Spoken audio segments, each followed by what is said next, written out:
This is actually the remnant circulation of Tropical Storm Barry from many days ago. As of 8:30 this morning, we recovered 75 deceased bodies here in Kerr County, including 48 adults and 27 children. And unfortunately, that number is expected to rise in and around Kerr County. Rescue teams are continuing their search, hoping to find more survivors. Southern Oaks Church in Kerrville opened its doors to serve families in need, offering supplies, care, and a lot of support. You know, that happened on a Friday morning, and it was the 4th of July, and of course, it just blew us away. And I've never seen the river like that. I said, well, the Guadalupe floods sometimes. I guess this is just one of those times. And he said, no, this is different. You need to get up. And so I got up and started looking at news and all the things and realized that this was very different than anything we had ever experienced before.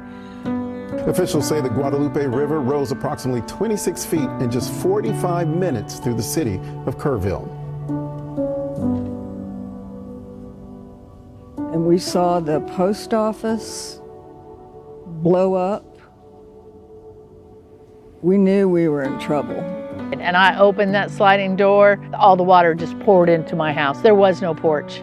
It was covered in water. I could hear everything breaking down off my porch when I shut the door. We're standing there and all of a sudden it's just coming at us, this huge wave of water. We knew we had to run for our lives. We could hear people screaming.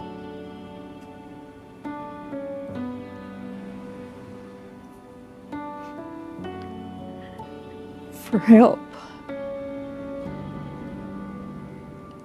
We started getting phone calls, text messages for prayer chains, specifically for the camps that were in the area.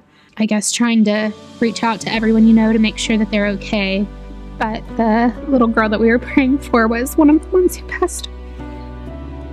We got into the little bathroom and held hands and prayed.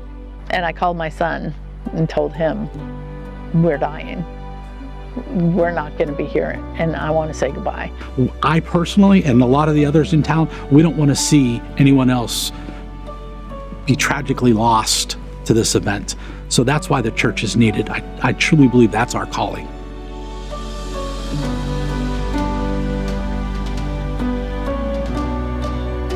We decided to have a supply drive, and it very quickly went viral and just blew up. And before we even had the drive, we were at full capacity in our building.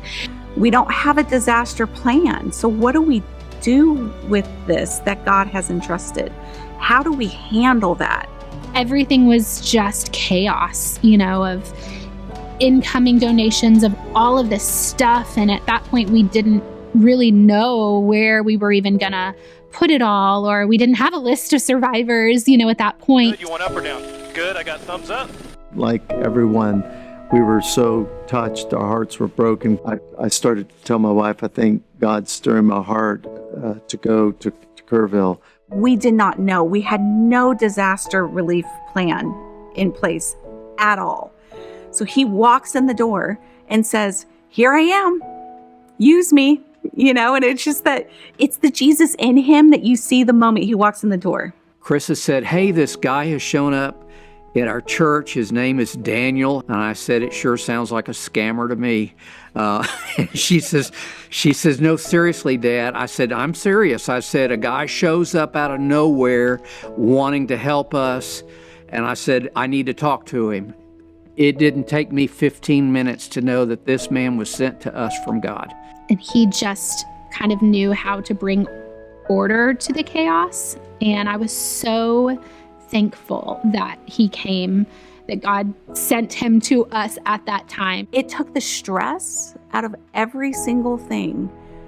We had been stressed out before, prior to that. I think, again, it just brings some unity to it. Now we understand why a process is needed. And before that, it was like everyone's doing their own thing. Shepherding just walks alongside survivors, and we're there for support, we're there for prayer, for pretty much whatever whatever they need. We had heard about the shepherding, so my wife and I and my daughter and my son-in-law, we went and took the shepherding classes, so we figured out what it really meant to walk alongside somebody. The shepherding has just been a beautiful transition into that. We no longer become FEMA or the other organizations that just hand you a check. We become the hands and feet of Jesus when we do that. So that, to me, was the best part. Clay's been our shepherd, and he's been wonderful. Yeah, he's called my husband just right out of the blue and said, "How are you guys doing?" You know, and called us and sat by us in church. He said, "We want to sit by y'all in church." So met us in front of the church, and Clay's been great. And so that's what we're there for, is to have somebody feel like, so that they know that they've got somebody they can lean on, they can pick up the phone, they can call, they can say what they need. At the root of it all is just love them. Our church growing, all the churches, the revival that I think is coming in our world today through the crisis that have happened recently is huge. This small church of 200 plus, which is no longer 200 plus, it's grown through this crisis. This small church of 200 plus has taken on over 200 survivor cases through the help of other churches coming around them and shepherding families. United in Crisis was our lifeline. Now that we have that partnership with other churches, we are coming together to function as one body of Christ together. And it's been really cool because we've been encouraging these shepherds from other churches to invite their survivor to go to church with them. And so it's just created this big opportunity for church growth amongst everyone. I don't know where we would be if United in Crisis and if God didn't send him here. So it made all the difference. I would, without hesitation, say, listen to what he says. And God has put him here for a time as this. We need to help people. But as a church, if we're not standing beside them and walking through this with them, where will they be in 2 years or 3 years? We don't know. He's given us the tools to be able to reach out to a community in a different way that we never thought possible before. We're becoming known as the church that's helping everyone. And isn't that what a church is all about? I just want to say thank you for all their time, because they didn't have to do it. You know, they did it for the people of Ingram and Hunt and Kerrville. After you see so many people just wanting to help you, it makes me want to help other people now. It's opened my heart to loving others in a way that I really didn't know that I had it in me. One of the camp directors whose sister died in the flood, his nickname since birth was Jeeper. So this is how he introduced me. This is the pastor from the church that is helping everybody. Man, what a compliment. And yet, I was a little sad too, because our church has never been known as the church that helps everybody. Not until this event happened have we ever been known for being a church that helps people.